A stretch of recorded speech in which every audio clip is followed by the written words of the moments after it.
3D loading. The load of the swing is equally important, if not more important, than the launch. If you load properly and get to the launch position loaded properly and on time, you can't hardly screw up the swing. If you don't, you do have to screw up the swing because your swing won't go everywhere it needs to go. From the proper loaded launch position, you should be able to hit every ball, every speed, every location, every movement.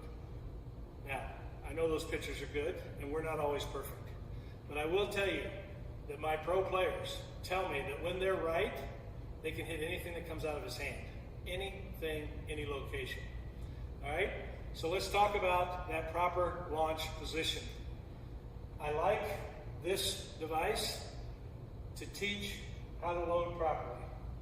I call it 3D loading because it reminds me of an X, Y, Z axis that I had when I studied geometry or advanced math. This axis here, let's call the X-axis, represents your forward move part of the load.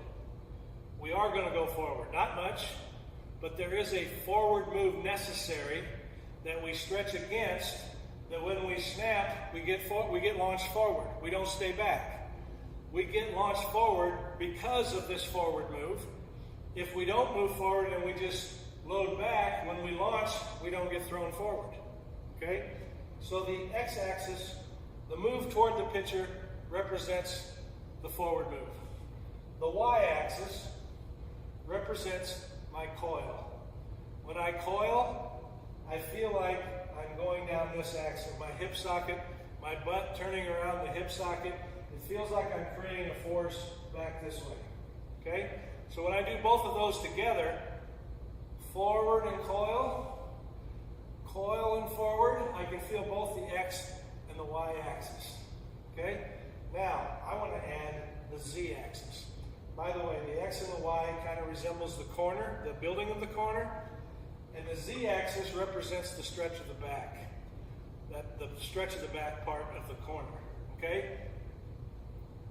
So now, I'm going forward, I'm coiling, and I'm stretching up. And you will feel the stretch in your butt, your leg, and around your back. I'll turn it sideways for you. Okay? The forward move, the coil move, the back stretch move. The back stretch move, if you look at it from this angle, it looks more like a Ferris wheel, even though it's slanted. It's not a merry-go-round. I don't want to stretch my back horizontally. I want to stretch my back up and back. Feels like I'm going up there. Okay?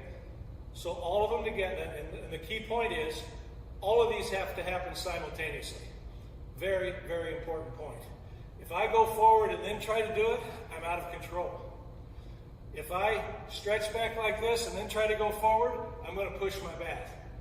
All three of these result in a stretch that will snap suddenly, but we have to do them all together. It's going to feel like you're swinging, whether you actually swing or not.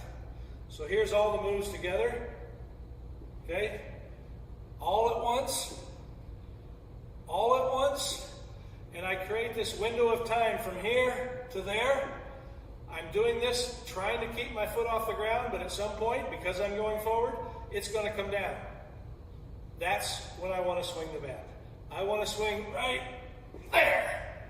When it gets to the point where I can't hold this foot off the ground any longer, that's the absolute perfect place to swing the bat. We're not always perfect. We can still get a good hit before then, but if we can get that degree of stretch before we launch our bat, we will barrel it and we will have the best hit we can hit. Okay?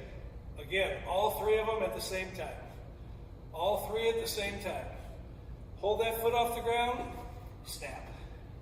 3D loading.